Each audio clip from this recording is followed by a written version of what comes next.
And we are live. Yes, we're live. Good morning, Facebook. Morning. Good morning, Hi. good morning, Grand Rising. How are y'all doing this Good. morning? Today is the 10th day of Good. January. My God, time is just rolling. Ooh, 10 days in. 10 days in. Good yes. morning. Good morning. Good morning. Good morning, morning, good Ooh, morning, Candace. I told you that last name. That's my niece in London, yeah. Ooh, what time is it in London? It's like what, It- 5 hours ahead of us? yeah, so it's 12 o'clock there. Wow. Thanks for joining us. Yes, thank you so much for waking up on a Sunday morning and joining us. There's so many different things that you could have been doing. So we truly, Yes. and from a grateful heart, appreciate you joining us this morning to help us co-create our space. Thank you so much. Good Peace and morning, good morning. blessings. Good Peace and Peace. blessings. morning. Good morning, Adam. Somebody Good got the morning, radio good going. morning. You right? Welcome. Good morning, good morning, good morning, all my beautiful wake up community. And for those who are joining us for the first time, welcome, welcome, welcome. Grab pen, grab paper, have a bottle of water, get yourself comfy, maybe make yourself a cup of tea, and just breathe and relax as Chantel and I take you through a beautiful experience this morning. Good morning, all. Good morning, all. Facebook, good morning. There she go. Good morning, Candace. Good morning, everyone. So beautiful to have you here today. So beautiful on this beautiful Sunday. I know it's cold outside. Where we are, it's cold, and I know it's cold in London, but some folks might be in different parts of the world where it's warm. So, regardless to weather, it's a beautiful Sunday. It's a beautiful, beautiful day. A beautiful day to rise, a beautiful day to shake yourself up and join us. So, thank you once again. Beautiful, beautiful. Hi, Facebook. We didn't forget y'all Hey. out there in Facebook land. Good morning. Good morning. Mm. How y'all doing out there? Uh, And like Charmaine said, please grab some water, pen and paper. You want to take some of these notes down and just get comfortable. Get ready, get ready, get ready. Yes. Get ready, get ready, get ready. Hi, Denise. Hey, gorgeous. Good morning. Good morning. Good morning. Hey, Good girl. morning. Good morning, Denise. Good morning, Charmaine. I can't Good. miss the two of you all. Oh, thanks. We're a good duo, Charmaine. Yes.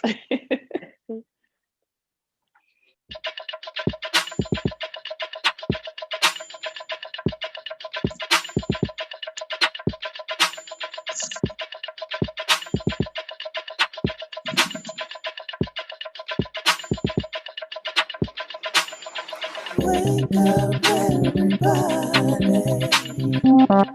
It's time to get up. Wake up, everybody. It's time to get up. Stay woke, stay woke, stay woke. It's time to get up. Stay woke, stay woke, stay woke. It's time to get up. We're healing, we're dealing, we're growing. Together, together, releasing. We're teaching, we're moving. Together, together, we're learning. me. We're striving together, together. We're leading, connecting, transforming together, together.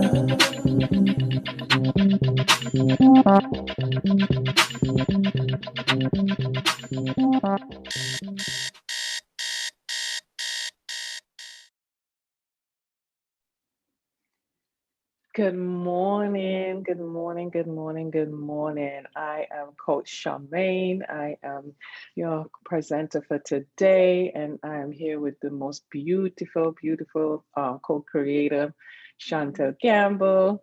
If you can introduce yourself, my Yes. love. Good morning, everyone. Thank you so much, Charmaine. Like Charmaine said, I am Coach Shan, and we are here to bring you a beautiful session on caring for the caregiver. Some of us are already caregivers, and some of us have been, will be, and we are just going to take a step through how you can remember to take care of yourself as you are taking care of others. Not to forget to pour into yourself while you're pouring into each other, pouring into your loved ones. So we are going to roll with that. And I will start with this here. So I already started mentioning that there are a few of us who are caregivers, who will be, who were. So we found this quote that said, there are only 4 types of people in the world: those who have been caregivers, those who are currently caregivers, those who will be caregivers, and those who will need a caregiver. So we want you to drop in the chat which number you are: 1, 2, 3, or 4. Are you currently a caregiver? Are you will you be one? Do you foresee that in the future with your parents or grandparents? And have you been a caregiver? So let us know who's in the group, who was in the house this morning amongst us, and what are we working with here? So take some time in the chat: 1, 2, 3, or 4. And you all let me know what it's looking like, because I can't beat the chat. Okay, I see Denise is 1 and 2. Okay. Zakia is 1. Candace is Okay. 3. Okay. Anybody who thinks they would need a caregiver? I mean, I know that's kind of there we go. Adam said 1, 2, 3, and 4. Right. Uh, You'd be surprised. yeah. And 3, okay, Kaisha says 3 and 4. Okay, Zakia says, oh, maybe 4. Yeah, that's something we don't really think about, those who would need a Yes. caregiver, because I don't think about I would need a caregiver. I'm like, I'm getting it Yes. right and making sure I do what I got to do, because I am not going to be. Yes. Yeah, but you just never know. You just don't know. And that's a good point, Charmaine, because the people who we've cared for probably didn't think they would ever need a caregiver either, right? Mm-hmm. And then life Yeah. comes at you and you just never know. Yeah. Mm-hmm. Mm-hmm. Great. All right. So we have a mix of everyone in here. That's great. So we too are a mix of these individuals. So Charmaine is currently a caregiver, and I have been a caregiver before. So Charmaine, you want to tell us a little bit more about your current situation, who you're giving care to, how you got here, and what it's like? Certainly.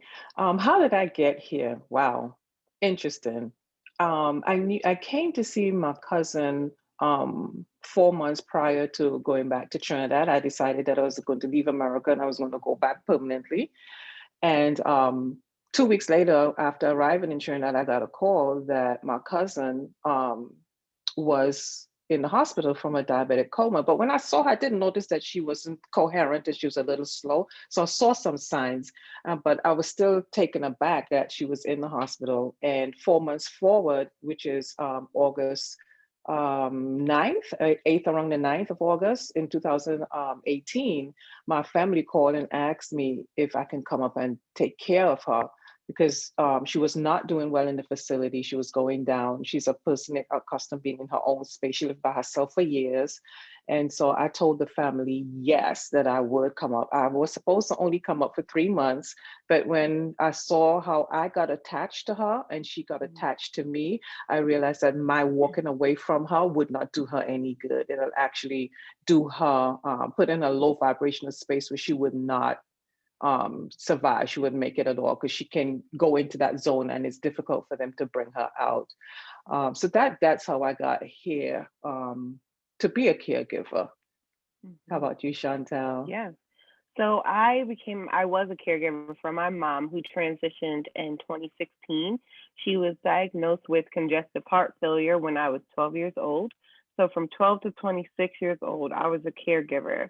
My formative years, being young and teenager, early adulthood, all of that, I was caring for my mom away. I went to school, Hampton, Virginia. I was in Virginia, still taking care of her some way, making sure that she was up on her doctor's appointments and things like that. I had two other people, my brother and my father, but it just wasn't the same. And my mother would let you know it, and she was, I want my daughter. these boys ain't feeding me. They're not showing me the same attention, this and that. So she made it very well known. And my mother, through that experience, showed me how important it was to have kids. And I always was like, I don't think I want to have kids, but this is why you have kids. This is why you have a daughter. She's going to ask the right questions and she's going to advocate for you. And it's actually, this is so therapeutic for me because I'm coming to tears a little bit just thinking about the process. And I hope that that continues to flow throughout this because although it's been a few years, there's still been traumatic experiences and things like that that are still living within me. So I hope that we get to dig into that a little bit more too. But at 6 years, in sixth grade, I remember, my mom having trouble getting to graduations because she couldn't breathe very well, but she pushed through and just making sure we made changes in our lives, in our lifestyles, food and what we did. And we had to go with the flow of how her health was. And there were limitations to so many things that she could do growing up, as opposed to my other friends and their parents and their guardians. So there was a lot of that growing up, and learning how to navigate the world through the eyes of a caregiver was very different than navigating as a teenager who didn't have these responsibilities and cooking and cleaning and taking over the household in place of my mother, who still tried to do the best that she could as a mother. So that's how I got there. It was through her being diagnosed with congestive heart failure, living in the house with me, and I kind of had no choice, kind of had to jump into that role. And with that, learned many different things about being a nurturer as well. My mother was my baby. She was my baby from me being 12 years old to 26. Like I had to, like I said, I had to advocate for her. I had to take care, clean her, administer medications, and we'll go into a day in the life as well. So just thinking about all of that on top of just trying to grow up and be a kid. So that's something that I was thrown into, but gladly took care of my mother. I took pride in it. You take pride in your work, right? And who you're caring for. I So like how I love how you said that, Chantel. yeah.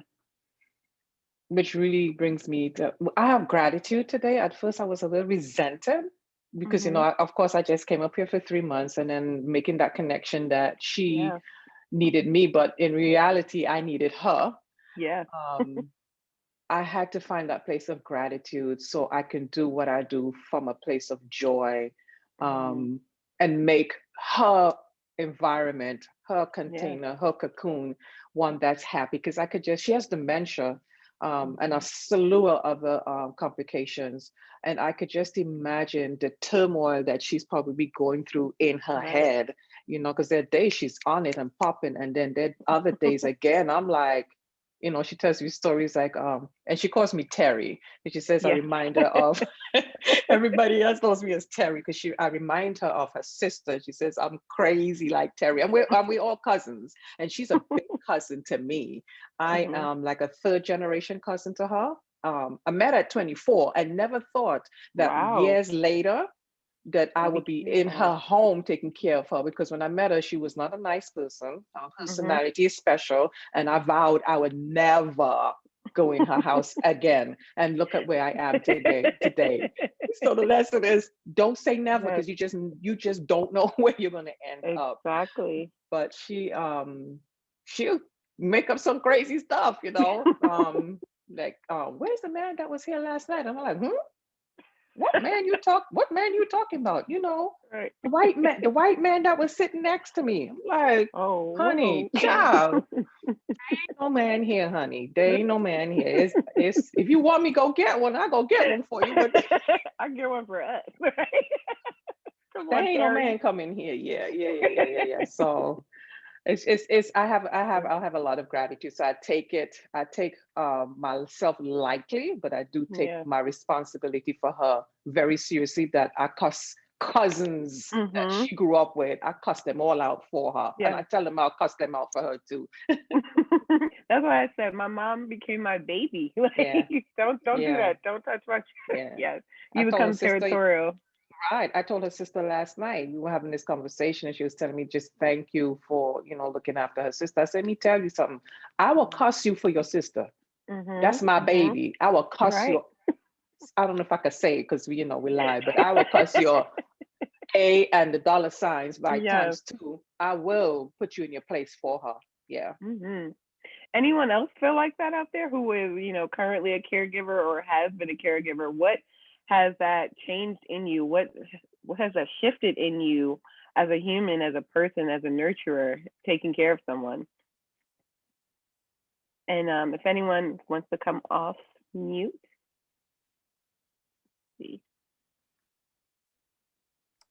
I would Oh, like to Teresa. share, Mhm. Who's this? I can't see it. Denise.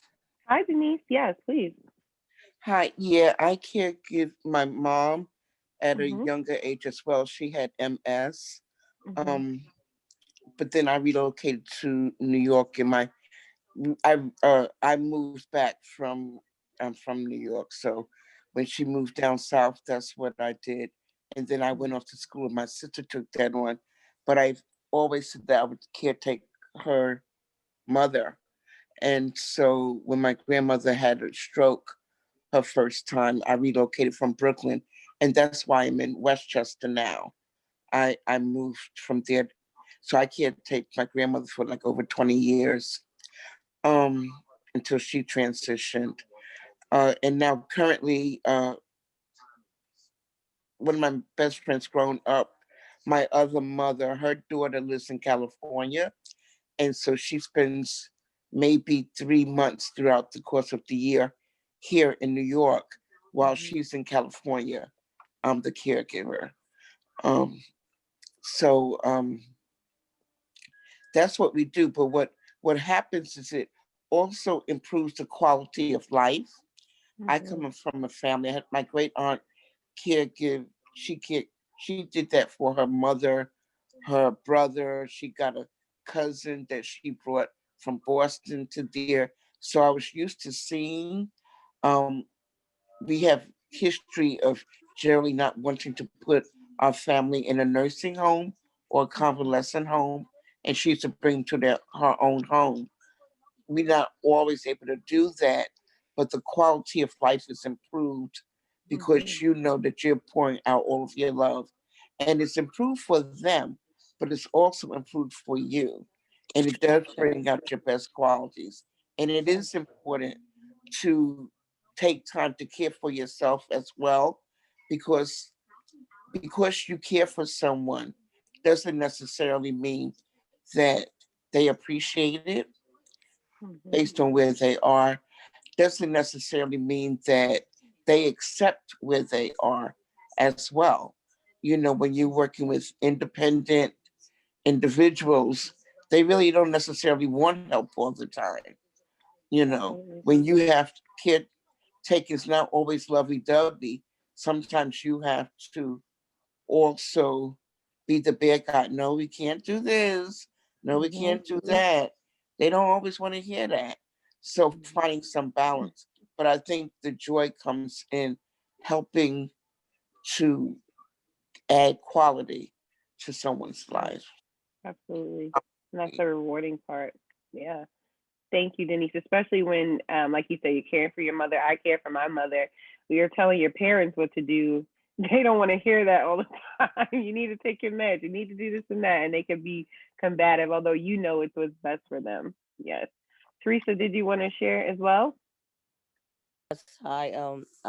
I've lived with my parents have been caregivers of people for years, and so and, well, while I was resenting it because I was like, I'm not gonna be like my mother, but I Mhm. end up being just like her. So some days now, it's like now because because I'm not resentful about it, because it was just so much. It was overwhelming for me because I Yeah. did not know how to, like, what's that word? Like, let other people in to help, so I was just Mhm. trying to do everything, because I don't know, I don't know what, maybe I had the hero syndrome. I don't know what it was, but I do know that it became overwhelming. But now I find myself still doing it, even though I'm I I have a caregiver that helps me, but I'm still being a caregiver to other people, even though I'm Wow. receiving being receiving being a caregiver.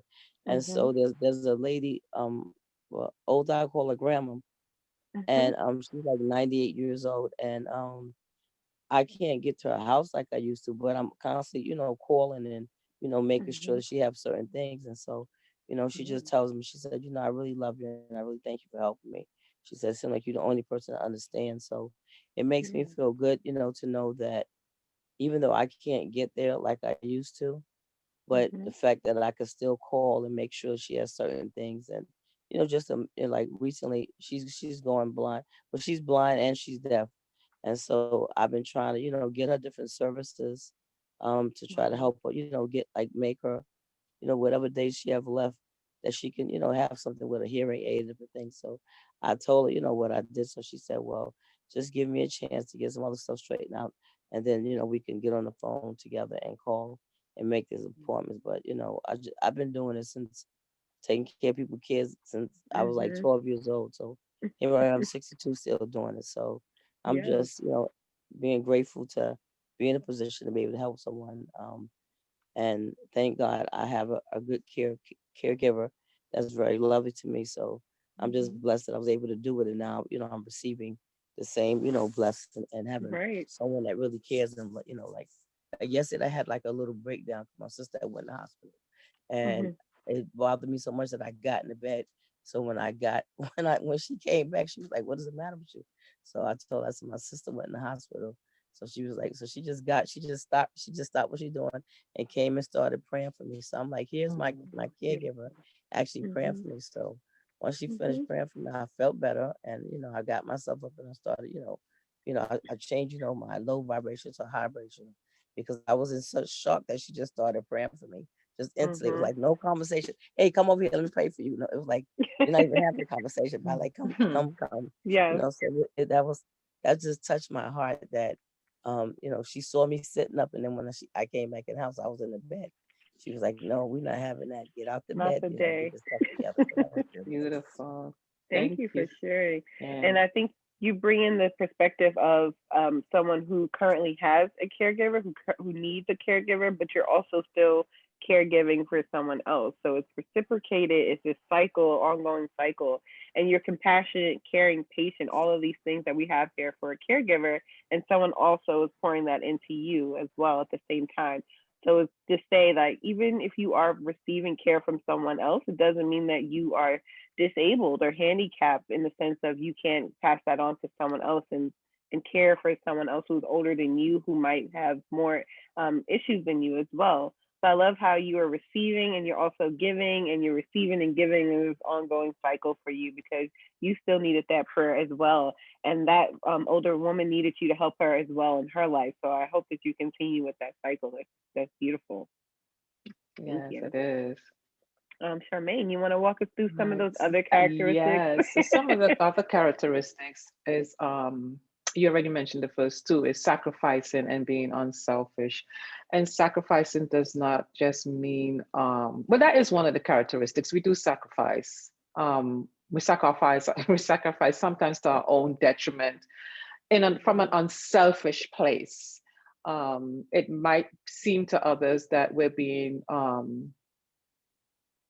that kind of like don't care for ourselves, but that's not what it is. It's because of your love and your dedication, because you want to make this person's life so beautiful and colorful, that sacrifice and comes from, like I said, comes from that root of unselfishness, almost gratifying somewhat, that you tend to forget yourself. Another characteristic is focused. We're very focused. I'm zoned in. I may not be focused with other stuff, but I can be in a Zoom meeting, or I can be on a Zoom at the doctor's office, or I might even be nodding asleep again because she has dementia. She walks very quiet, So I have to pay close attention to her, because dementia patients will walk out of the door and you won't even know. And I can be sleeping, but I'm so focused in my sleep that I don't even sleep heavy. And I'm a heavy sleeper. But as soon as I hear that foot drop on the ground and she pulls out Walker, I'm up. And I'm listening to hear what she's doing. Is she going through the drawers and rearranging her stuff? And is she looking for the cologne? Or what is she doing? I pay close attention to her. I'm very protective of her, very protective. I was protective before COVID, and even worse now. Ain't nobody coming up inside of here unless you had a COVID test and you can bring it and show me that you had it 5 minutes ago and you negative, or you wearing that mask. Like her nephew drove up from Texas during the summer and said, Charmaine, I would like to see Auntie Margaret. I said, do y'all have COVID? No. Straight I said, up. okay. Yeah, straight up. I said, okay, so do y'all have masks? Because I can bring some masks, but I'm letting y'all know you will not meet her inside the house. We'll come outside, we'll sit down on the benches, and y'all will be 6 feet apart from us, and you can see her there that way. And it might have pissed him off a little bit, but I don't really care, because my role is to protect her at all costs. Right. Another characteristic is loving. I'm very loving, very, very loving. And I'm not just saying that because I think I'm loving, but I've heard other folks say to me, Charmaine, when I listen to you speak with your cousin, you come across so passionate, so loving. You love what you do. And to be a caregiver, you have to love what you do, because you go through some kind of stuff. Emotionally, mentally, physically, because so you have to have that love for what you do. And those are just some of the characteristics of a caregiver. There are a lot. There are a lot of others. Awesome. Thank you. All right.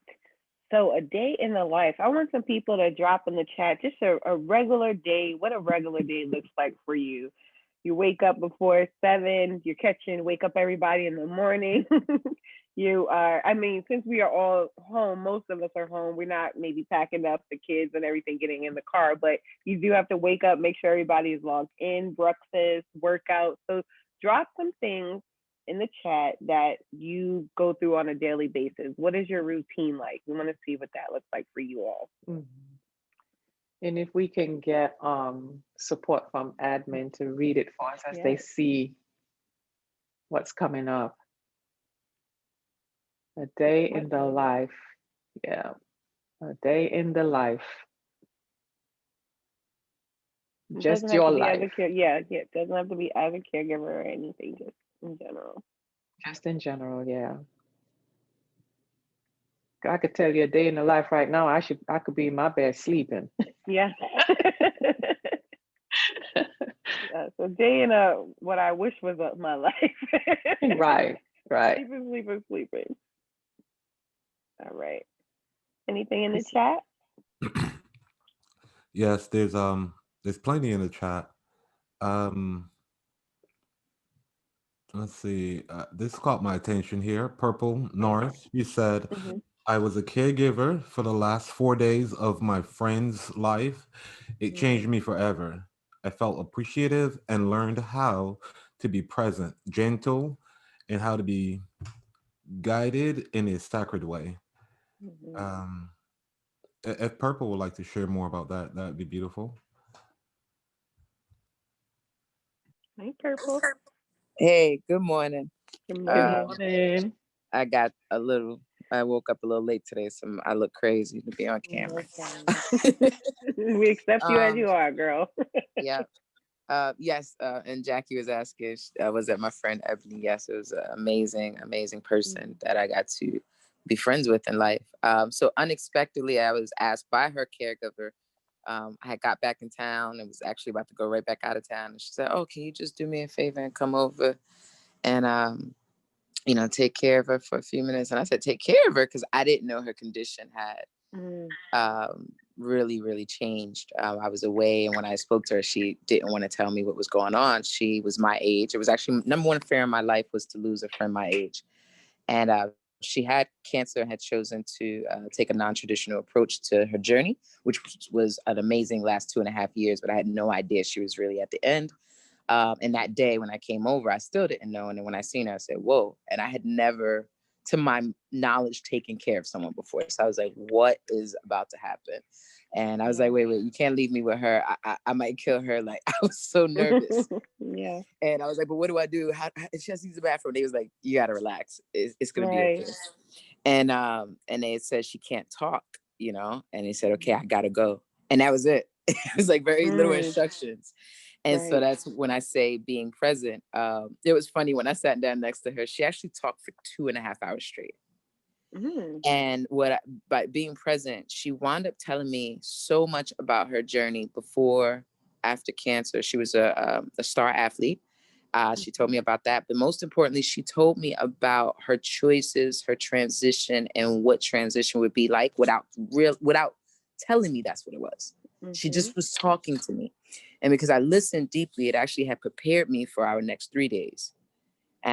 So when her person got home, I said, hey, we got to take her in. She has to go. This is it. Yeah. And I became an advocate for the first time in my life. It felt like I really had to speak up to her mother, her partner at the time, her former coach, and everybody, because she had left me with the information she wanted. So I knew which hospital to take her to. I had to learn her communication when her speech declined. So when I could just take cold water rags and just keep cooling her off. And when she would look at me, when people weren't doing the right thing and saying the right thing, and the energy she didn't like, she just looked at me. And I started learning how to read those things. And then asking people to remove the room and shift the energy so it could be a space that was affirming on what she would want. We had to know when to give her pain medicine. It was unbelievable. And we didn't know that was going to be her end. So I was able to be there until her final breath. And she's been one of my greatest teachers since then in that moment. So, it shifted what I understand. And when I can be present, it's like, it's not words. There's an anticipation, but I learned it also cannot be with fear. With fear and doubt, it's totally missing the signs from a selfish place, and what we desire, what a person does not offer what they will need and want. And so it's a deeper listening and connection and allowance and trust and knowing that you'll mess up. But you just keep going. You just keep going is what I learned. Yeah. Especially to be thrown in the fire like that, the way you were. And in 4 days, 3 to 4 days, you had to like get this together. And like you said, what do I do next? There's no manual that comes with this. It's kind of like when you have a baby, you throw yourself into motherhood and you keep it moving, you find out along the way. And I just want to say that it is definitely divine the way that you two came back together.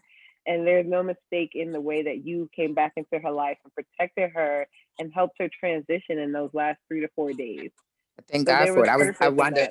I wanted to be the last person at home with her. And I always told people that's so sacred to spend the last literally physical day at home and then to be with someone when they take their final breath and see the soul leave. And yes, painful, and sacred. Because I felt like we were all chosen to be there, and it's gratitude. And I have a different understanding of life when I can allow my mind to trust. I have a very different understanding of life and death. Thank you so much for sharing. And I just want to say thank you, Popo, because you just put it in perspective for me, because I've always kept saying that there's a reason why I'm here.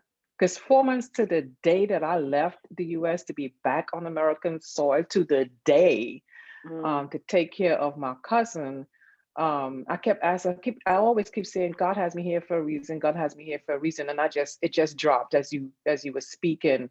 The reason is for me to be able to bring joy to her, so that and to be here with her on that day that she transitions.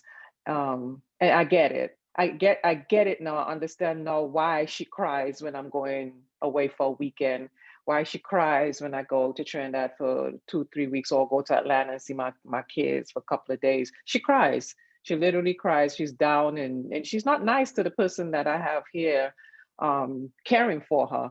But I understand it. I understand now. I understand. It's about her. It's not about me. Yeah. Thank you. And that happened with my mom, like I said, with my brother and my father, where it's like, you leaving again? It's their shift. I don't want it to be their shift. No. And but you need that time, right? So not only are you learning to advocate for them, but you're learning to advocate for yourself. And with the transition part, so our situation is different in that sense, Charmaine, because my mom did transition, and eventually one day Margaret will transition, and that's a whole different conversation when we had the talks of planning for funerals and what this was going to look like and the aftermath. So not only you're a caregiver in that sense, but you also have to prep yourself for when that day comes, and there is no preparation. Even when you see the decline happening right in front of you, my mother was in hospice, 2 separate situations, and they just wrote her off. And that also is another conversation where the doctors are like, there's nothing else we can do. And then you show them what prayer can do. You show them what natural remedies can do. That's when I got into this work of holistic healing, because of my mother, and trying to prove the doctors wrong. Like, she's going to make it. She's going to push through.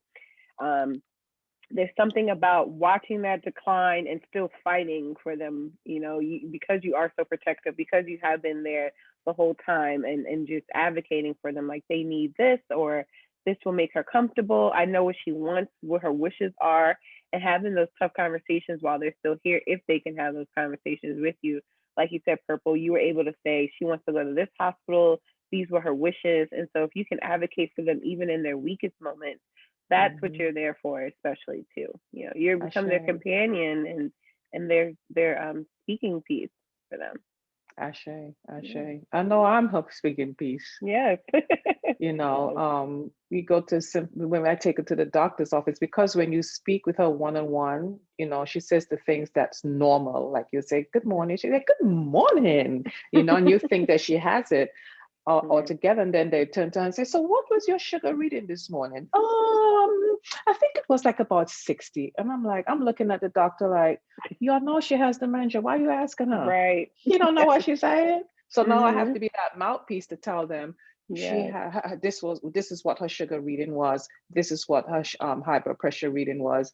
And then she'd be in the background. She's like, shh, Terry, shh. I said, what's the matter? You don't want me to tell them your business? No, I'm going to tell them your business anyway, because they need to know. Yeah, you have to be that mouthpiece. You have to advocate for them, whether it's dementia or whatever ailment they may have. You have to advocate for them. And caregiving is not just for the person that's not well. Sometimes you have to be a caregiver for others that just don't see it. Your children, you have to be caregivers all across the board. You have to be a caregiver. Yeah, absolutely. Yeah. And you mentioned taking her to the doctor and everything. So let's go in a day in the life. What is that like for you? For me? Yes. You and Margaret. So, oh my gosh. That could take hours, but I put it in a nutshell. For Margaret and I, a day in the life starts at between 8 and 9. I get her up. She's incontinent, so I get her up. I make her go to the bathroom. She takes a shower. While she's doing that, I quickly run to make breakfast, because she's very hands-on. I have to be hands-on with her. So I'll make her breakfast really quickly, get her dressed, bring her out, do her sugar reading. If it's too low, then I have to give her maybe a glucose pill to bring that sugar up naturally, or just put some honey in a cup of tea for her. Then make sure that she eats. I have to pay attention to her, because there are times if the sugar is too high, if it's too low, she feels nauseous. She gets pale, or the sugar may just drop. You can do a reader now, and the sugar is 152, which is 2 points off, but it's okay. And then all of a sudden, you just see her face get pale, and that's the sugar dropping. So I have to pay attention to that. And then there's the helping her to walk over to her chair because she does not like to use the walker. She likes to sit in a couch that she's not supposed to sit in because she can't get out. Her mobility has really, really deteriorated a lot from when I picked her up from the nursing home, August 13th to now. It has gone down a lot. And it's just a constant, if I get up and go to the back to tidy up, it's a constant back and forth. Terry, what are you doing? I'm cleaning up your room. Oh, okay. 2 minutes later, Terry, can you help me? What do you want help with, Margaret? I need to get up from here. Okay, let's stand. Yeah. No, I'm okay. Then the next 2, 3 seconds, Terry, yes, Margaret, can you help me move my legs? Well, I don't know how to help you move your legs, Margaret. You got to do that yourself. Yeah. You know, and I mean, and it goes on like this, on and on. And worse, if I'm on the phone, if I'm talking with my daughter, if I'm talking with anybody, or if my attention is not directly on her, and she wants that attention, she's gonna find a way to make sure she gets that attention by calling me every minute, and I can't ignore her. You know, everyone says, try ignoring her. You just can't, because it annoys you when you ignore them. The more you ignore is the more they call you. So you might as well just go. So that's how I get my cardio, by just going, you know. Right. So then it's to prepare her lunch, because she's a woman that likes fresh food every day. You can't get home girl leftovers. Yes. She ain't eating it. So it's to cook for her. It's to order her meds, fight with the doctors to make sure that they got the correct meds. Why didn't y'all send the insulin? Y'all know she's insulin dependent for her life.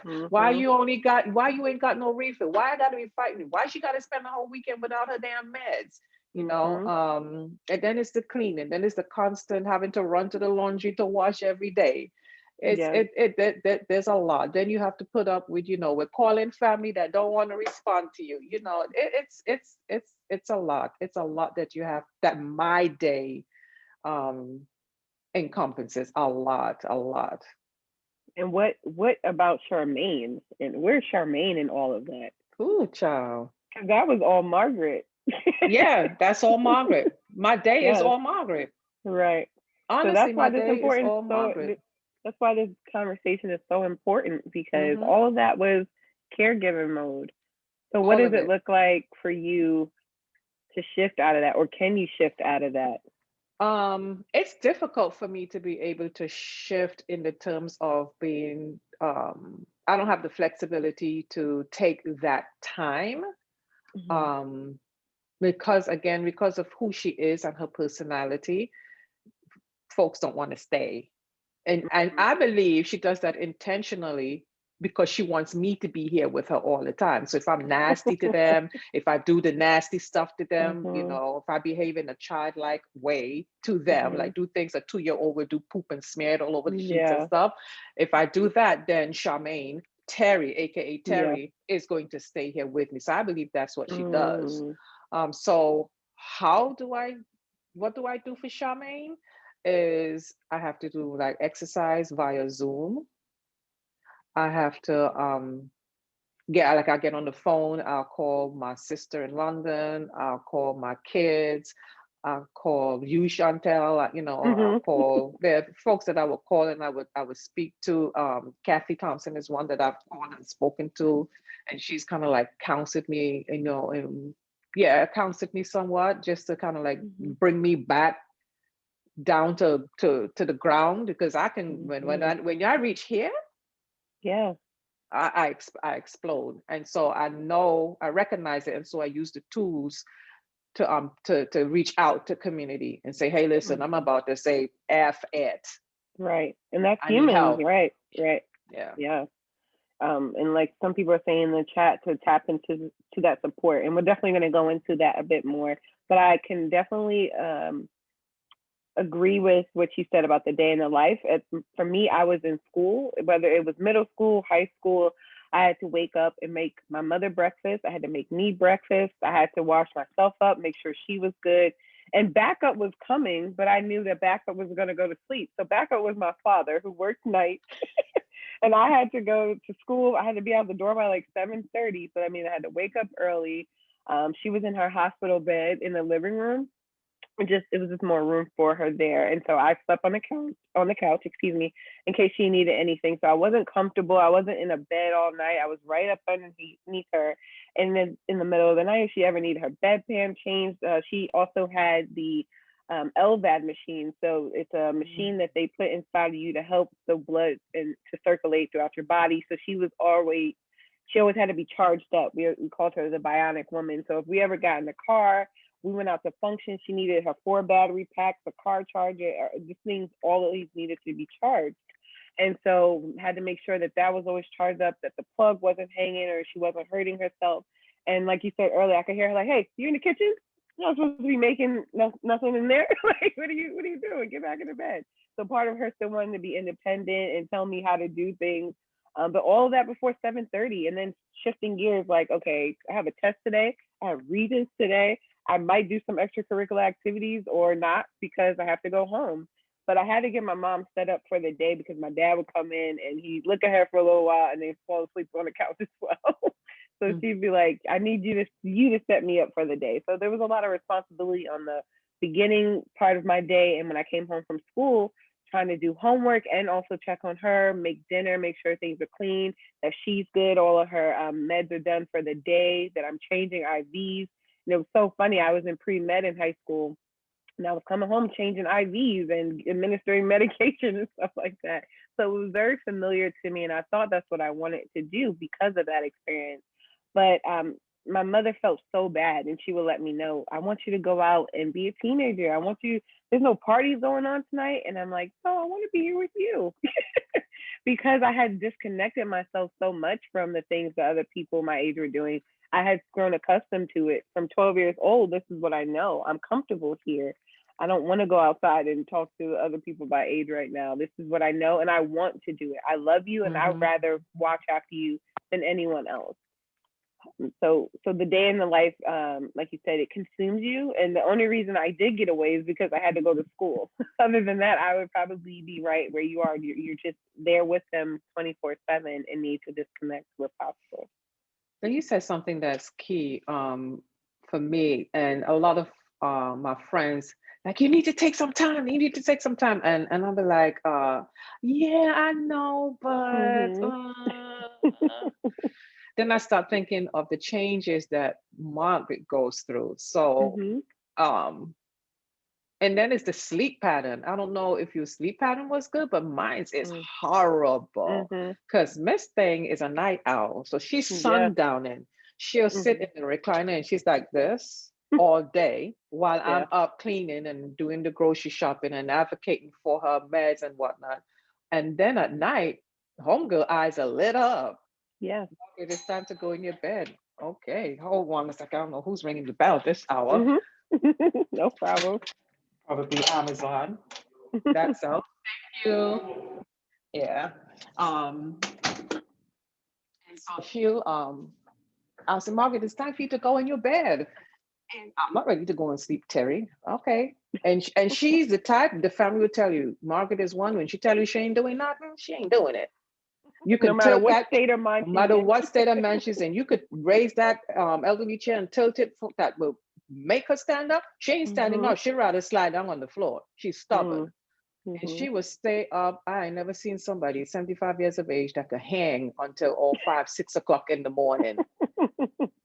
I'm like, "Margaret, you should go and you have to go and sleep because you are not sleeping. I can't sleep. I'm up with you. You sleep in the day. I still got to take care of the daily chores. You have to go and sleep."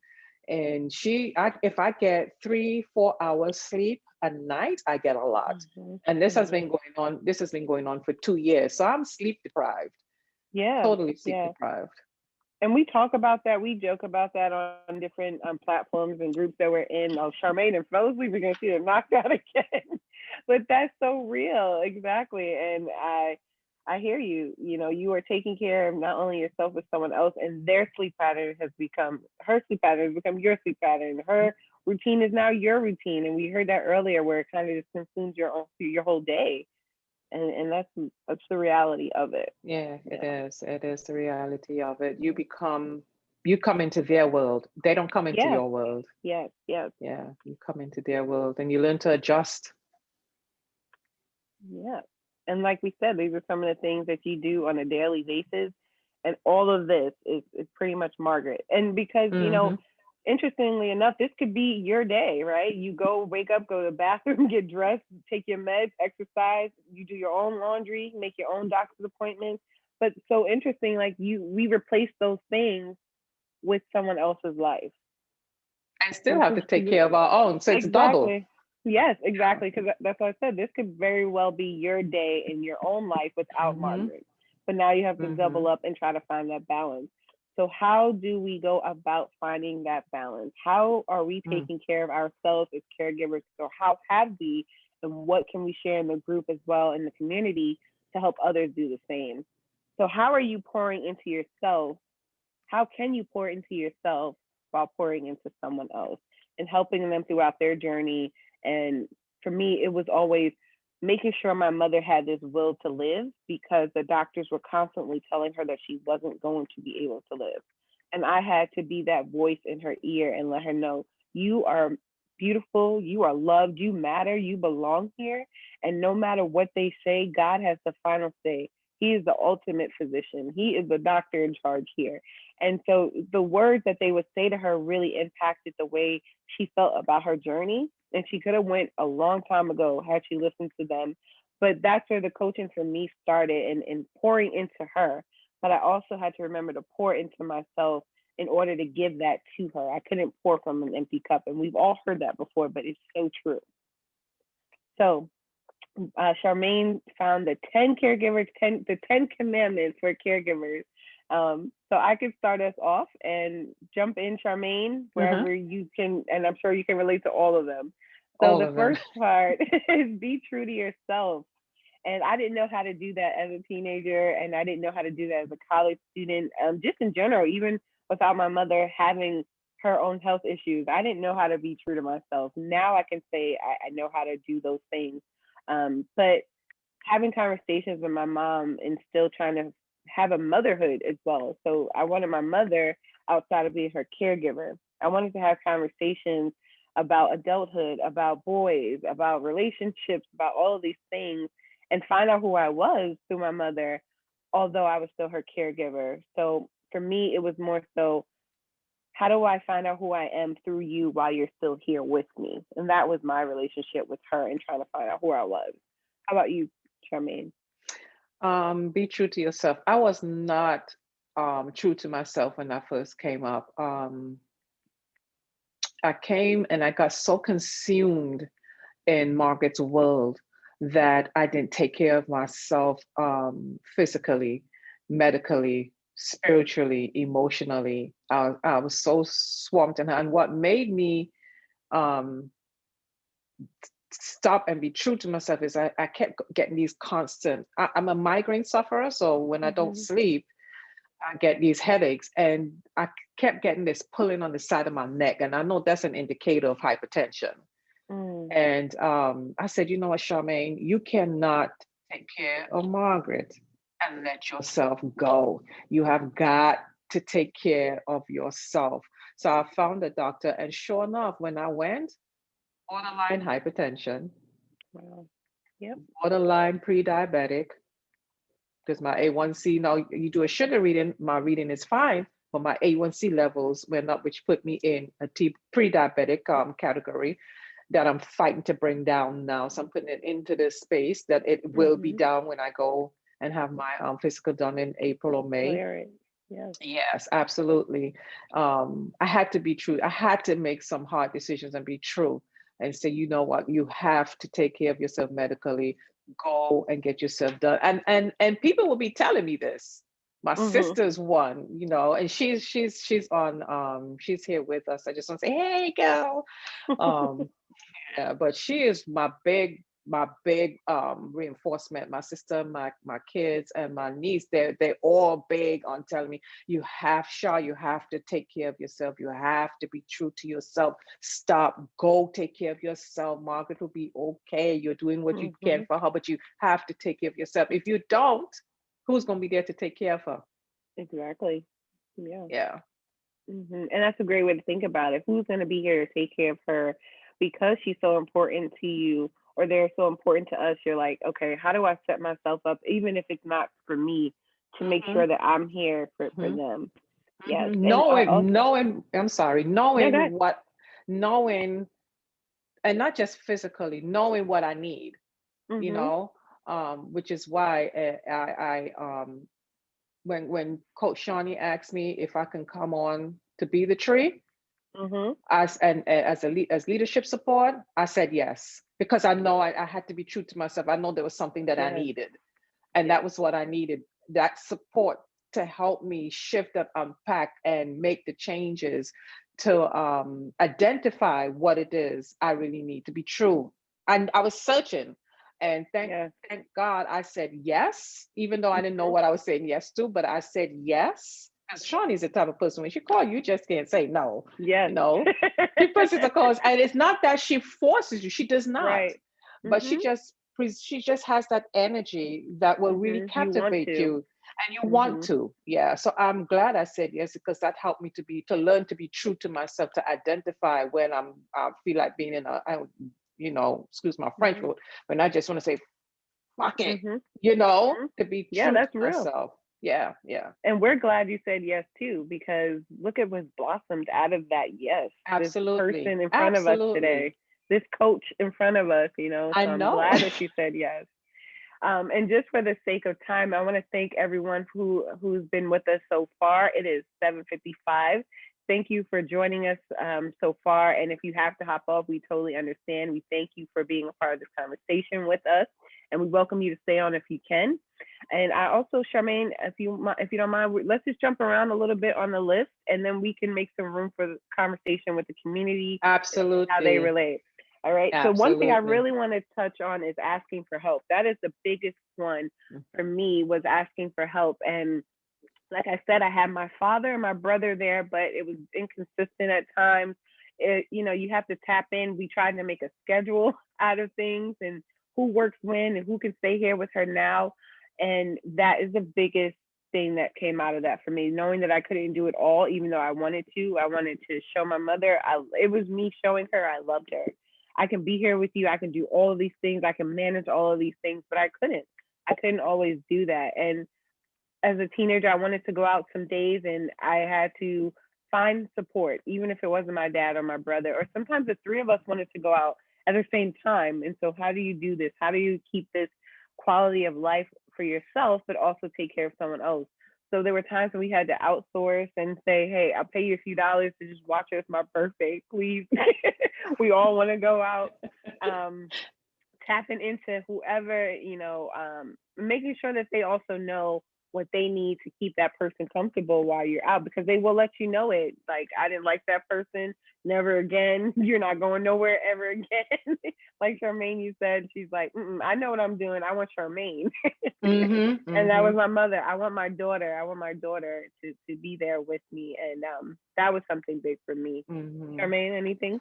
Yeah, well, make time for yourself, know when to say Mm-hmm. no, ask for help. Yes. Yes. So yeah, I don't ask for the help, Mm-hmm. you know, because I've been disappointed in asking for help, that I just threw the surrender flag Yeah. in the ring, and I said, okay, screw it, I'll just do it my damn self. I Yeah. don't ask for the help. And that's big for me. Knowing to say no again ties Mm-hmm. in for the asking of the help. I don't know when to say no. Yeah. I don't know. And that's just not with being a caregiver, that's across the board. Anybody say, Mm-hmm. can you? Yes. Can you? Yes. And then I overwhelm myself on top of Mm-hmm. all that I have to do in my day with Margaret, managing myself, managing my kids if they need something. I still want to help with others, and it's trying to find that balance of Mm-hmm. exercising that muscle of saying no and knowing, Mm-hmm. not feeling guilty for saying no, because I feel guilty at times when I say no. So Mm-hmm. that's big. That one is a big home run for me, knowing Yeah. when to say no. Mm-hmm. And another one, which I didn't know until after, was the counseling, knowing when to seek support. And so when my mom transitioned, I was 26 years old. And by that time, I had finished with undergrad. I had just come home from grad school and I was looking for work. And so I was trying to juggle looking for work and hoping that someone would pay me what I'm worth. I got these 2 degrees now. Why isn't anyone hiring me? I got this one. I got to change bedpans. My boyfriend needs my attention. Everybody needs my attention. And I'm just like, I don't know what to do. I don't know how to balance all of this. What is all of this? And it wasn't until after she transitioned and I realized it took me 2 years to mourn, to just start mourning her. I didn't give myself the grace and the time to say, this is what happened to you. You've experienced some episodes of trauma, whether it was her almost dying in front of you or on you, or hearing the things that the doctor said about your mother and giving up on her the way that they did, and me having to be that team for her. There were so many things that had lived inside of me and bottled up inside of me for so long that it hit me 2 years later that my mother is never coming back. The person that I once cared for is never coming back. And in perspective, when I put it in perspective and look back, I can say my mother won't be here when I have kids, but she taught me how to be a nurturer. In some weird way, God made it that I will know how to take care of my child when they do get here, because I learned through my mother. Although she won't be here as a grandmother beside me telling me what to do, she was there to teach me on the job training. Mm-hmm. So that's how I look at it now. But there was so much trauma in me, and I didn't realize that was sitting there from my experiences of going to doctor's appointments with her and being disappointed, and surgeries not working, heart transplants not coming through, watching other people get through the list. And my mother was here suffering and had all these complications. So if anything, even if you will be, there's still room for counseling, to speak to someone, to get advice, to have an outlet. And that kind of goes into our offering later on as well, because we want to make sure that there is a sound support system for everyone who is going through this as well. Mm-hmm. For me, create a supportive environment for yourself. Again, that's why I said yes to Be the Tree. That's why I said yes to Wake Up Everybody. Here it is. We started last year, day 1, only for 30 days. We had 236 days today. And if it wasn't for this community, it wasn't for winning my first prize with Yogisha, with Stacy, doing yoga with her, winning with Dawn Speaks, having that one-on-one. If it wasn't for Wake Up Everybody and Be the Tree, I don't know where I'll be. I'll probably be, I'm not gonna put it out there. I'm just saying, I don't know where I would be, having Coach Talu Speak that I can call on, Coach Kenyofu, having Shawnee. I mean, that supportive environment, because I don't have the flexibility to go out like I can. Yeah. Right. And it's not even COVID. I didn't have the flexibility especially before COVID to go out like I can, because it's just me, myself, and I, so those 2 big pieces, and along with my family, has been my supportive. Those are the folks that I've put in my supportive environment. Yeah. And I would like to hear from the community, from those who have been caregivers, those who may be caregivers, or those who are caregivers, what on this list of 10 commandments, or even what you may know that's not on this list of 10 commandments, that glares at you. South Beat, you have your hand raised. You want to come off mute for us? Yep. Oh, this is how dark my room is. Sorry, I'm trying to get in the light. Oh, that's better. Yes. Thank you for this conversation. Good morning, everyone. Yeah, my hand was raised. My mother suffered mentally, she had postpartum depression, which we did not know what to call it. So when she had the 4 of us, every time she had a baby, she would leave us, and then she would go into a mental institution. We were young, and she would send us to Philly with her brothers and sisters. And there were 9 of them. There's 1 left, who's 85 now. And I didn't get that until last year when doing my life work with Be the Tree. That's what it was that my mother was having. So every summer we would get to play with our cousins. That's how we got to know them. It was we playing with our cousins for the whole summer. Every summer it's okay, well, where's your mom? She's somewhere, right? So then when she got older, so that was when we were young. And when she got older, we for 6 years she was on dialysis, and my sister was taking care of her for 2 years. I was like, "What are you doing?" And so I had to create like a schedule. She's like, "I don't know. I'm just like doing this and doing that and everything." I said, "Girl, you about to fall out." I had to create a schedule with my brothers, threaten them a little bit, and then it's like, "Yo, y'all gonna help out. I don't care if you don't want to. This ain't a question. Y'all gonna be helping out." Create a schedule for everybody. And I was coming from New York to New Jersey, like leaving my house at 4 in, taking my mother to dialysis at 5 o'clock in Jersey. And then I had a job in Jersey too, but I lived in New York. It was just like, it's a balancing act on my days that I did it. And then the other days my sister would do it, and then my brother would do it. And then my other brother hired somebody else to take care of her because he didn't have a car. But I was like, "You've got to figure it out. No, this is not, I ain't nobody asking you to like nothing, but you're going to help out your mother." That's right. Exactly. Yeah, because you want to see somebody fight. I'm going to be fighting for that. So yeah, so I did that, and it takes a toll emotionally, physically, mentally, financially, personally, socially. Like it's like the family's involved even if they don't want to, and then your friends are involved even though they don't want to because they know about it. You know what I mean? It's just a whole big thing. But the piece I was going to say that you said, Shantel, was that it really does teach you how to care for other people.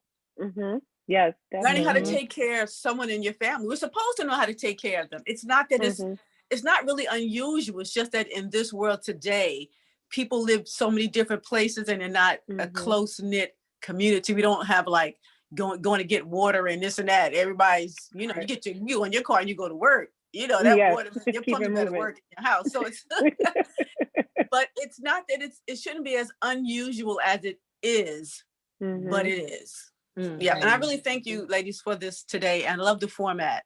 Thank you. Thank you so much. Thank you so much. Coach Speed, it's interesting that you say that, because as you said it took me back in time how our ancestors were. They did this, and they did this so effortlessly.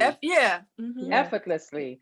But society today has shifted our thinking where we look at it as a burden. The easiest thing, let's just put them in a nursing home, let them deal with it.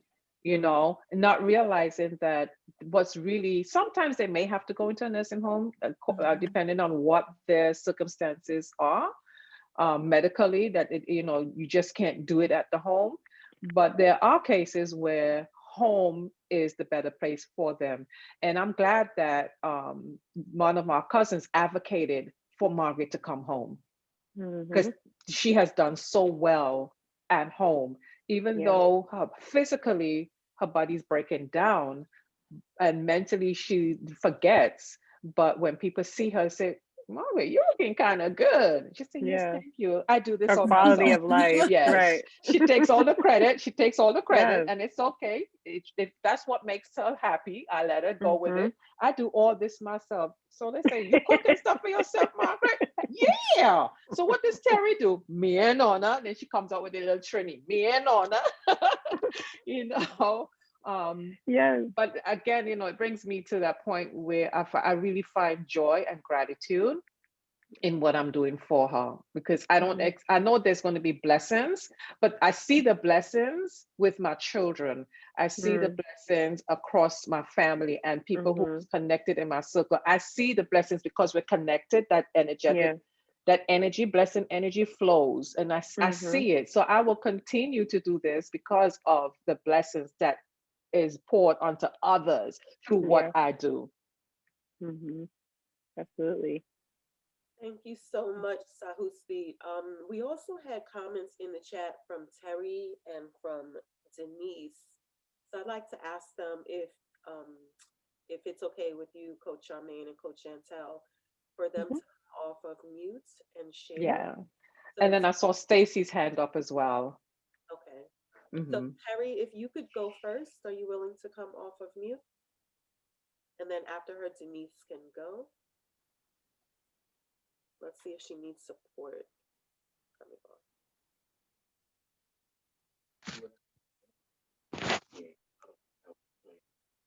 on. Good morning. Good Good morning. morning, Terry. I was typing in the chat, so please tell me the last thing that you want me to do. Thank you. Had typed in the chat about um, what you do or what others do to care for themselves while they are caring for others. So if Yeah. you want to invite your voice into the space, you can share what you chatted, and then maybe expound upon it if you have cared for others or are caring for someone. Sure. One of the things that I learned that I had to do was to be willing to accept help from others. I had to be willing to take that S off my chest for Superwoman, and realize that it's okay for me to want to take care of myself. I also had to realize that because I can be kind of anal. I had to realize that everybody's not going to do it the way I would do it, how I would do it, when I would do it, and probably not to my liking. Yes.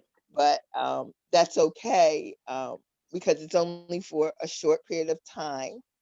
And I also had to acknowledge that I had to be willing to let go of some of the control of the process, so that I could get myself in, and that it was okay. And for me, it was very challenging because I am a caregiver by nature. Um, and so I'm always caregiving. You know, I'm caregiving with the kids on the block, and I'm caregiving with Right. the elderly, and I'm caregiving with my family, Mhm. and I'm caregiving with the person I meet on the bus or the person that I run into at the supermarket. And then on Yes. top of all that, I'm a social worker. So Oh, well, that makes sense. yeah, It's just in your but at the heart. same time, it puts you at high risk for burnout if Mhm. It does. It does. you don't pace yourself. And sometimes the loved ones closest to you can suffer as a result of you having so much for everybody else that sometimes Yeah. you don't have what you need for the intimate relationships that's most closest to you. Mhm. So today I'm okay with taking time for myself, and Mm. participating in this community has Mhm. been enlightening. It has been transforming. It's been what I needed because Beautiful. I'm constantly getting fed in all kinds of ways about my own self development, my own growth, and that it's okay to put me first sometimes. Mm. Absolutely. Thank you for Beautiful. sharing that. Thank you. Yes, beautiful. Thank you. Who was next?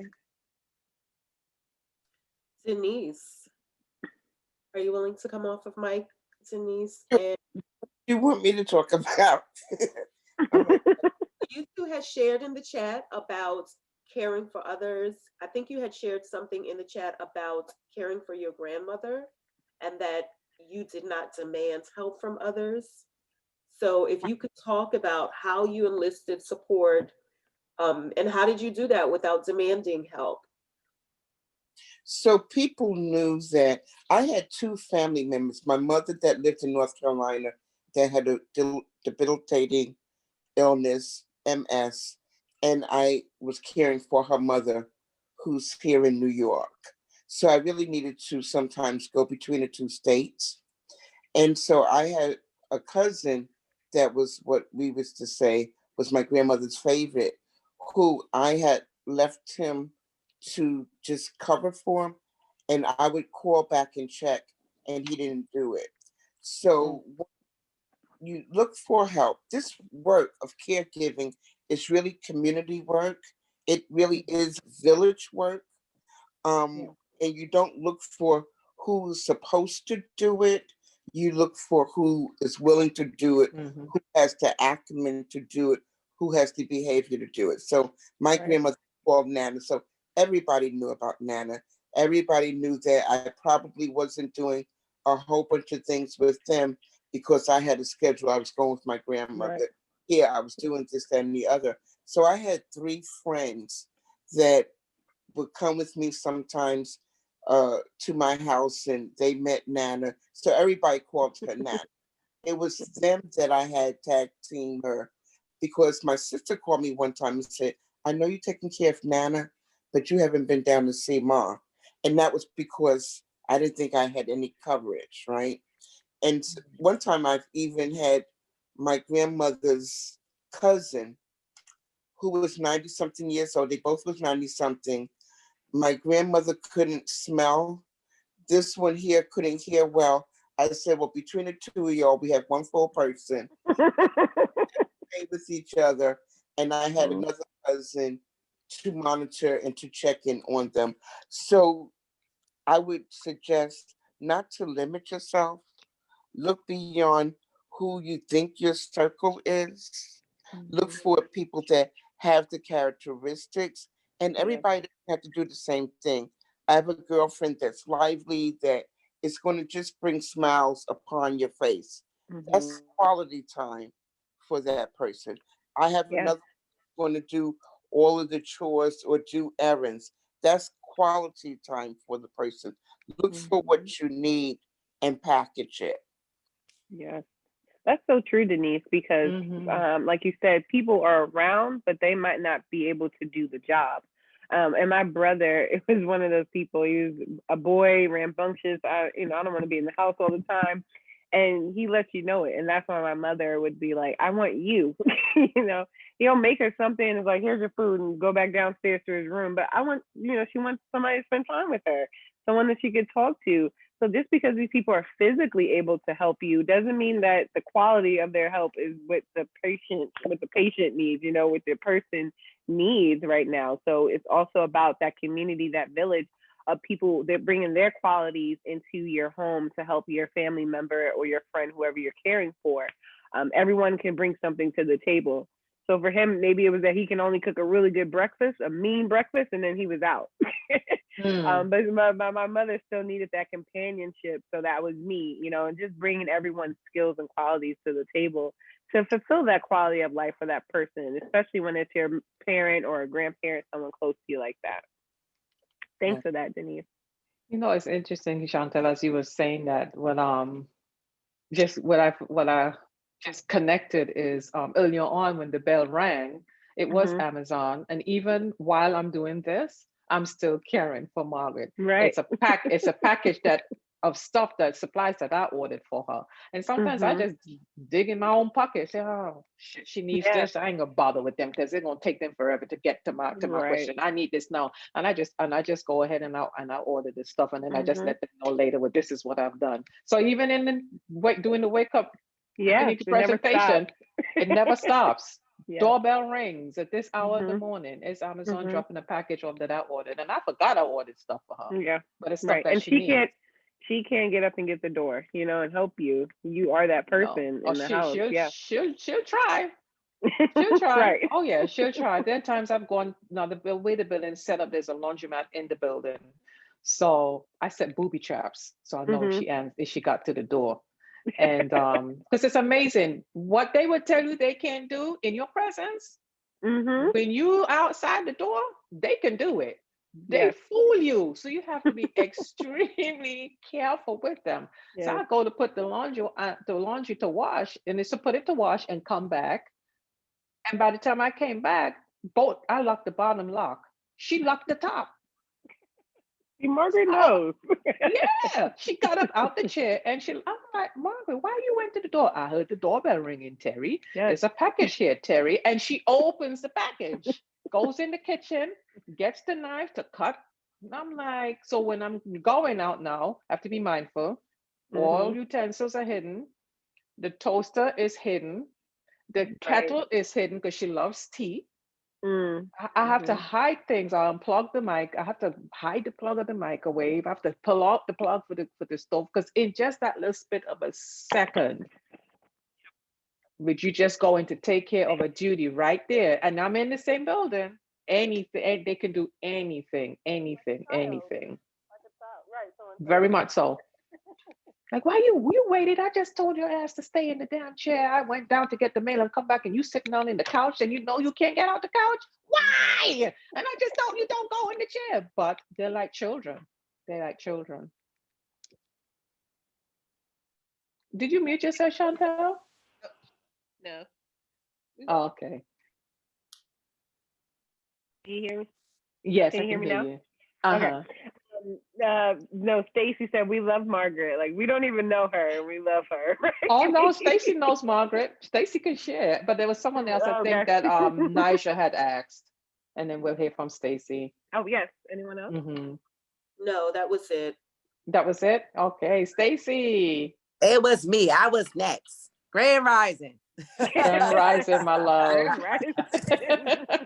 Hello, and part of what y'all see is Stacy. Yeah, what y'all see is Stacy. Oh, on you, well, girl, you look good. Come on now. So I was looking at you like, look at her sparkling and shining and glowing up over here. I'm just so grateful for this community. Like me even being on here and listening and just taking it all in. There's so much that's coming up for me because I was in Facebook first, and the last thing Kenyofu wrote was, "Are you a caregiver?" And I was like, "Yes." Right. And I started to think like, oh, I don't take care of in my house like someone that's elderly, but I was like, my son is still on the spectrum of autism, and even though I'm his mother, I'm still a caregiver. And one, I first wanted to just acknowledge both of you for just, it takes something. Whew, I had to take a deep breath. Let me take another one with y'all and for you. Because it's selfless, you know, and I say I love Margaret because, you know, Charmaine, like if I'm doing a session with Charmaine or we start off with a meditation, I'll be like, Margaret, you do, and she'll be like, good morning. And she's so funny. It's so funny. Like I'll say something like, oh, well, doing good, or do look nice. Or I'll say something. She'll be like, I know, you know, she'll be like, I know, thank you. Like, you know, she's so sassy. So even if she's doing something, I'll just tell Charmaine, just breathe. Just breathe. Like, you gotta answer to Margaret. Margaret gonna be saying whatever she says. So it's just so amazing. Like, it's so important for self-care. And that's something that I wrote down. And when I'm getting to see that, before I became a yoga instructor, I used to manage home health agencies. I used to manage certain accounts. I had a caseload of over 100 people. That's what really, I was like, I'm gonna leave here and go be a yoga teacher. I don't got time. This is so they got all these cases and getting connected to people. And when people didn't have their home attendant or call me, you don't know what that would feel like. I would be like, look, I got to get somebody at this case or get to this woman's house because her daughter's not there. They got to get their meds. Like, I would be a beast. So I'm just like, okay, who've been there before? And then there's some people who wouldn't accept a certain look. There's certain patients who would be like, if she Black, I don't want her. If she's such and such, I don't want her. And you still want them to have the care, but you're like, listen, I'm trying to provide the care for you today. You need somebody there, or, you know, the refusal care. So, and I'm seeing how it brought me into my connection with seniors. So with caregiving, I worked at multiple senior centers before the pandemic hit. Yoga and meditation at least 3 senior centers. Those are my people. Like, those are my people, are seniors. So even now that the pandemic is here and it's closed, I reach out to the seniors whose phone numbers I have. I make sure that I tell them, hey, on Wednesdays, I'm doing yoga and healing and meditation. Come, I call the director still. I know it's a HIPAA violation. They can't give me their information, but I'm like, listen, give them my phone number. Put me on the 3, you know, put me in the CC in the email. Cause I know if I speak to them, I'm going to motivate them, because the way that I am with seniors, like, I have nothing about seniors. I have it that whatever way they are is perfect, and whatever way they show up. So I can deal with that. So when they throw daggers at me, I don't care. So like, I'll be at the senior center and I'll say, hey, get up, let's stretch. And then one will be like, oh, here she go, telling me what to do. I turned my wrist already. And I'll say, wrist already. And I'll look at them and I'll say, you 90 yet? Are you 90? And I'll say, I'll find the person with the highest age. You 92, like Mr. Such and such. Nope. I said, well, get up. get up and breathe. Do your breathing. Oh, here she go. But by the end of the session, Stacey, you know I can touch my toes now. Yes. You know I can touch. I said, girl, I already know. That's why I told you to get up. I already told you to get up, but I love it. They'll bring me little things. So look, I bought you some socks. One will say, I bought you some yoga pants. Look where I was at. So just such a beautiful thing just to be. It's like an honor for me. So it's really a part of my heart to take care of them. Even with me not being in their presence and like what that looks like for their family. So I get it. And what you guys put on the list about empathy, like not sympathy, but empathy, I thought that was so good. I have to screenshot the list. I didn't get to screenshot the list. And what I also thought of is with my ex-husband, when we used to live in LA, his grandmother came from Liberia. So even with the mother going to work or like, and I don't think I was working yet. And it's multiple people in the house and I'll see her in the kitchen. I'm like, Granny, you ate? And first her accent was mad thick. I used to have to ask her like 12 times what she said. And she'd be like, oh, you American, yeah? You don't know why I said, because all her voice, the words don't come all the way out when you like the Liberian accent. The accent, yeah. What They are have you a different saying? kind of dialect. Yeah, so it was so beautiful just to be there. And I said, you had your meds today? No, the people left, right? And I'm like, how the hell they gonna leave Granny? Like, so I became like, come wake up, come downstairs, Granny, you want a sweet potato? What we had, you have to have something with your meds. So I'm just realizing that on this call, like, wow, like I could have been there for Granny. Like I could have been there at that time. Not I was there for Granny. Like she's passed away. And I used to just sit there and even just her stories about how she walked from certain parts of Africa for 4 months because of the Civil War. Like I learned history while sitting there with her. So it's just beautiful. And that's what I learned from caregiving. And just saying about caregiving, what I put on my list was accept help from others. You guys probably had it, but I missed the screen. And I put build community, ask without making up stories. Like because my son on the spectrum of autism, I can be like, oh, I don't want to ask such and such. They already got 3 kids. Oh, blah, blah, this other person. And it's like, okay, stop making up stories. Just ask. So if they say no, then they say no, but ask. So right now I'm about to do the advanced training for pranic healing. And I was like, oh no, it's going to be on Sundays live. I need to take my son back to school on Sundays. So my first thing is not to be like, well, I guess I can't do it. I was like, okay, first of all, I declare, I think it was 2 days ago, I said, I declare I find both people today. And I said, Stacey, you have had no action. You didn't send out any text message to anybody. I sent a text message to 4 people, 2 of my sisters and 2 friends. I was like, I declare that it'll happen. And by the end of the day, one of my sisters answered, and then she's like, I can do the 17th. And my other sister, so I was like, oh, forget about the 17th, just look at the 31st. And then I said, let me ask my girlfriend. Let me send it to her. So when I sent her I make a generic text so I can just cut and paste. You got to make it easy for yourself. You might have to change the name, cut and paste. That's it. And then my friend was like, 1 minute, she just said, I can do it. I was like, wow, really? She was like, yep, already checked my calendar. I was like, well, holler, like, thank you. So it just put it out there, not to make the story, because those stories have us lagging in the messages for weeks. Oh, but they might not be. Look, if they say no, they say no. Now we know that's one less person we could think about and scratch off the list and keep it moving. And what's something that's always important as well, I have daily rituals and healing for yourself, which you guys have been doing. And I love Terry. Terry came up here. I was doing some sessions with Terry, and Terry is amazing. I love you, Terry. And the Charmaine is a Terry too, right? The Terry's in the house. And the last thing, something I said is dance.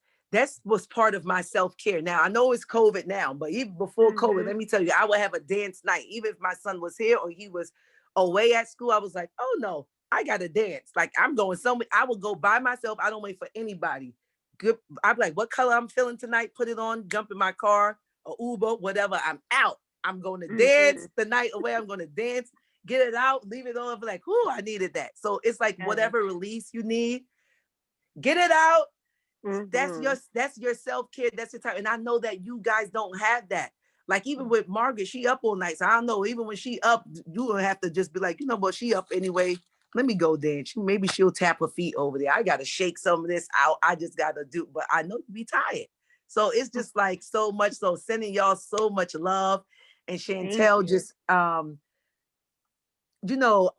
came on late, but I believe that you were a caretaker for your mother. Wait, are you still taking care of your mom? No, so my No, mom right? transitioned in 2016. Yeah. Right. So taking care of your mom and then taking care of other people, then taking care of yourself. I know in another session how you spoke about like even depression and just different things. So taking care of other people when you got to take Yes. care of you.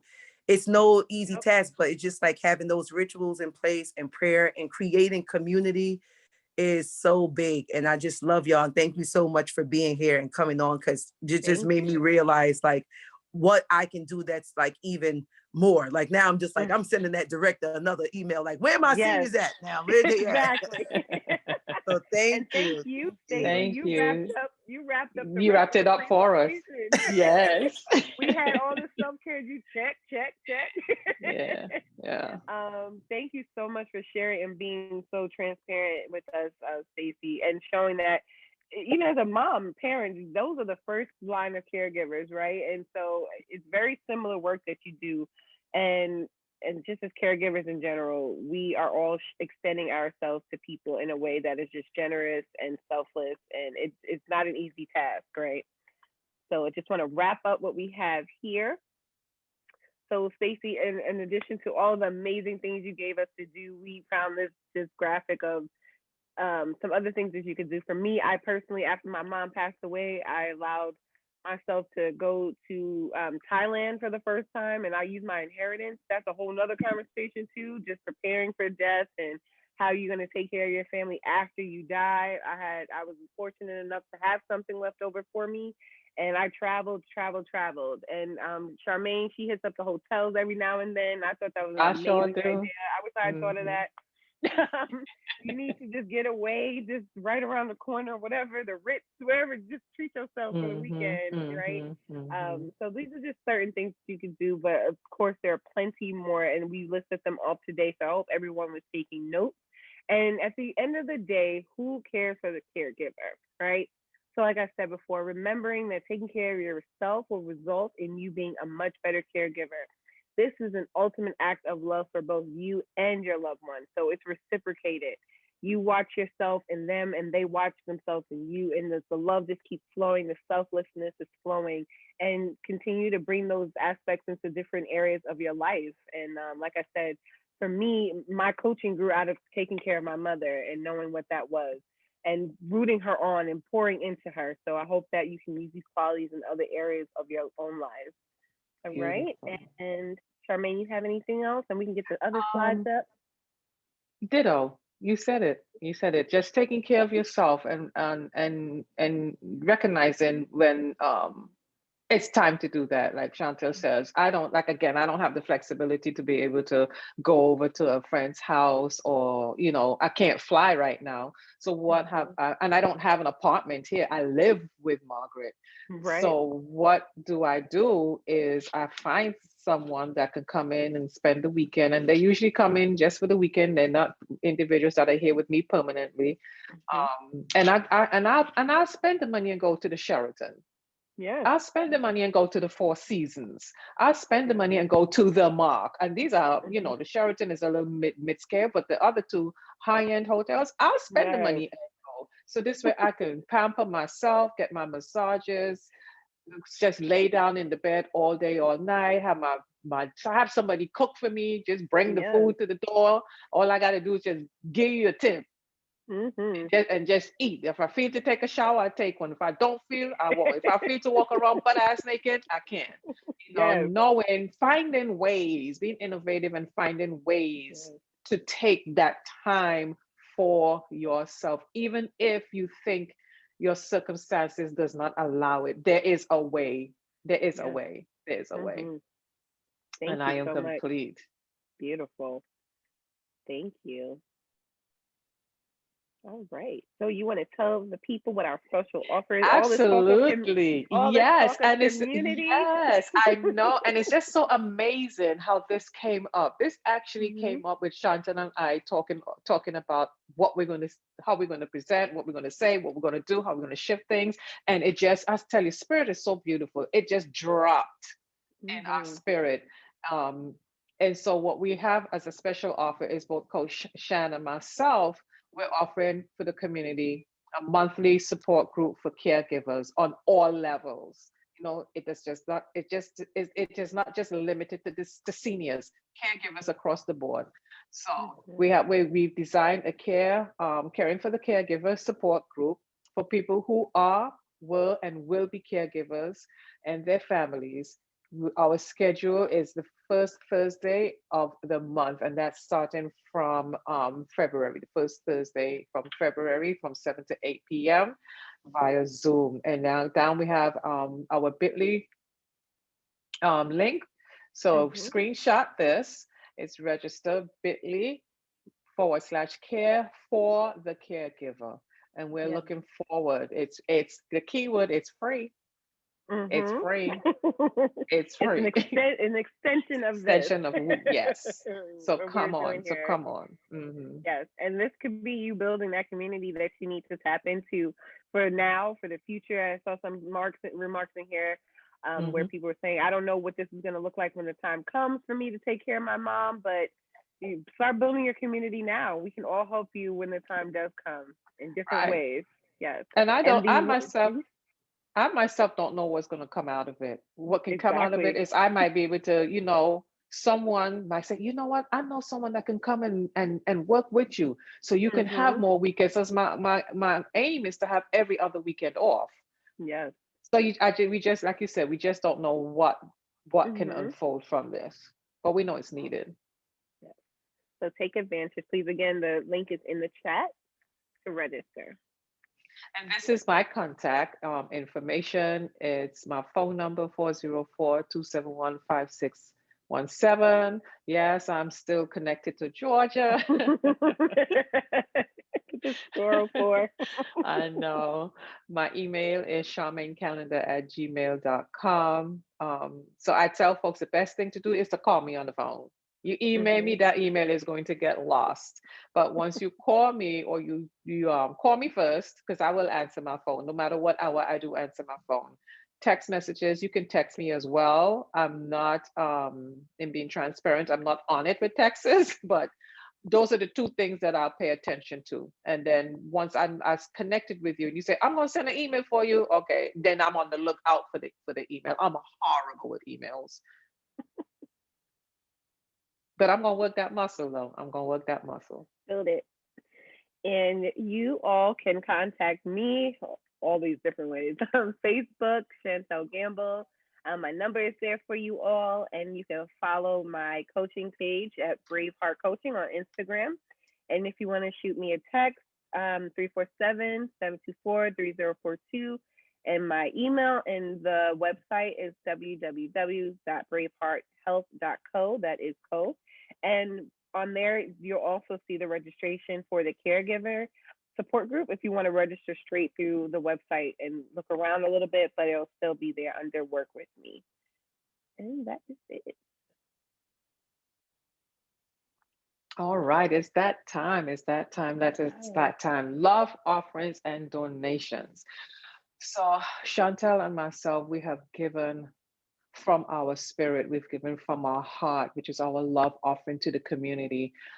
Because we do know that this is not just going to stay here, that others are going to be able to see it, and we just don't know the impact that this presentation may have. So in return, we ask the community to pour into us what we've poured out.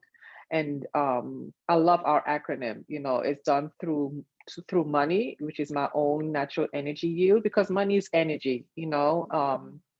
And with that, it helps to wake up everybody to be able to push forward in whatever they need. If it's for the admins, whatever it is the community needs, that's what this love offering is about. So how you do that, you can do it through Zelle, you can do it through QuickPay, and in doing so, you do it through soul leadership development at gmail.com, or you can Cash App at Spirit of a Woman. Our code for today is, don't forget, this is key, is to put the number sign 236 CNSG. And again, thank you so much for all your love offerings that you will pour into the community.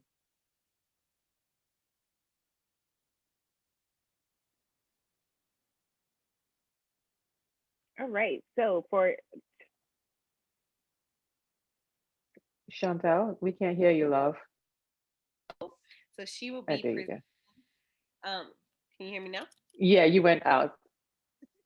Purple's going to be doing For I Am Amped and Self-Defined. That's part 1. And then on Tuesday, we're going to have Amma come out and do Finding the Courage to Live on Purpose. So that's the 12th. Same time, same. We got two new facilitators, Yes. presenters coming into the space. So let's come out and support them. Yes. Yes. Super excited. Nick. All right. And then our schedule, stay with us. So we are Zoom live on Sundays, Tuesdays, and Thursdays. That's from 7 to 8:30. And then we give you a few nuggets on Mondays and Wednesdays from 7 a.m. to 7:30. Quick 30 minutes to get your day started. And we also are live streaming on Facebook throughout the week when we do our sessions. So if you can't come in Zoom, which we hope you can, but if not, catch us on Facebook Live.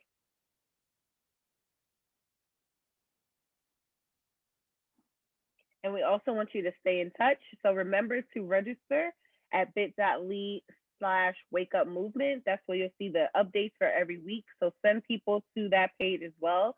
It's updated weekly with the new schedule, with the new session descriptions and the flyer. Also, if you're not in the Facebook community yet, join us. It's at Woo Community. And then we also have our Instagram pages, YouTube, and our email. So there's so many ways to stay in touch with us, for us to hear your voices, for you to be a part of this community and to tap in.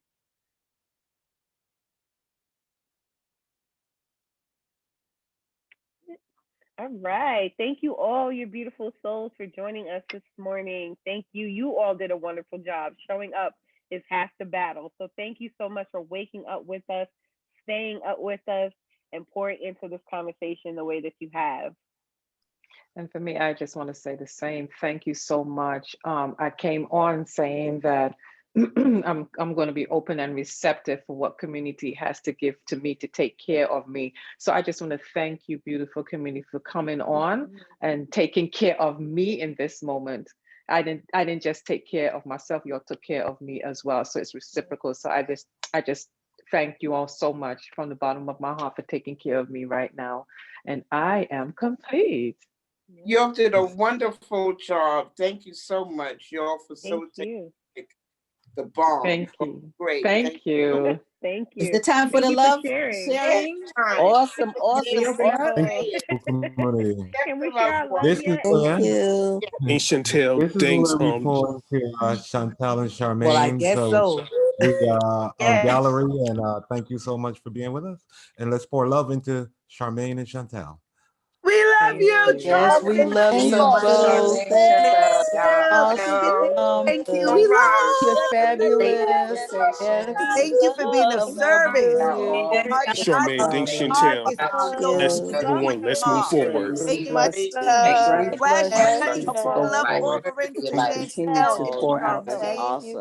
Thank you for Have a being here and wonderful, being blessed so day. beautiful in spite of it Thank all. you, Wake Up Thank Women, you for that you taking care don't of look us. like Y'all are you. caregivers, Thank caregivers you. too. Thank you. Thank Fantastic. you. Great Thank job, you. Thanks, you. Thank you Charmaine. for Thanks, being You Chantel. here. are. Have a And great let's Thank day. you for your let's move love. forward, everybody. Your caretakers Mine are got better more because of and you. energy. Thank They are you. so Thank much you. better because of you.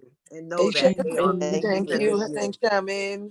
It Thank you, takes Love something. y'all, Stacy. Niger. Thank you, Yes. Stacy. God Love Thank y'all. bless you. Thank you. you And for let's your move love. forward, Love everybody. y'all. Thank you. Yes, we Love love you. Thank you, you. Adam. Thank you. Love Thank you you, all. Thank Adam. you. Adam, I Thank love Thank you. you, you. Stacy. I Thank you, love you, Thank Taji. you, G, Thank admin Johnny, you. team. Kenyoku. Thank you Love so you. much. I Thank you, love Kenyoku. Thank Thank y'all. you, you. Don Thank Paul. you. Love Thank you Thanks, all Coach for Great this nice Soulstein. job. session this Yes, morning. thank you Wow, so All of wow. your much. love, all Have the a wonderful beautiful day. healers in the Thank you, space. Good Chantel. Everybody, job. Thank you, David, Charmaine, Chantel, I'm so for sorry for allowing me you. to Charmaine. Love you, co-facilitate Thank with you, family. you. Yes, Sean. this was I am beautiful. so Thank filled with you. gratitude. Love Thank So you. awesome. Thank you. Gonna go reach out for my seniors, send them an email right Yes. now. Thank you. Ashe, Thank You you. all some Ashe. gorgeous caregivers. love you, great Yes. people. Yes, Love yes. Have you. a good Take Remember day. to care of Love y'all. yourself. care Have for a the caregivers. self-care Sunday. Take care. Yes, have a Thank Yes. you. beautiful Love Sunday. Yes. on yourself. Go Self-care dance, go Sunday. eat something Yes. nice, and go stretch. Thank you, Have a everybody. cup of tea. Yes. Thank you. Everybody have a great one. Stay You safe. too. You too, Yes, Terry. stay safe. Stay safe. Ashe, And once y'all stay get all the safe. caretakers together, we're gonna have a group yoga for all the caretakers. Everybody gonna hop Yes. in, and I'm gonna just be like, all the caretakers, get on, let's go. Stacy's leading. Stacy's Thank leading you, the second Stacy. session. Self-care Yes. for all. That could be a regular part of the monthly group. Yes, exactly. Self-care for Yes. all. Don't Yes. forget. Yes. Don't forget to register. Don't forget to Yes, register. please So I see you register. there. Yes. Or Yes. Yes. reach Yes. out if You you need And we help. can take share care the of you. link, right? We can share with Yes, other people. please. Yes. Share Okay. to other Absolutely. people. Yes. It's not just limited Okay. to Wake Up, share to everybody. Awesome. Let's I'm gonna take be care of sharing it. We'll ourselves. do. We'll do. Yes. Thank you. I saved Right my out. spot. Yes, save your spot. Bye. Yes. Peace and love. Peace. Oh.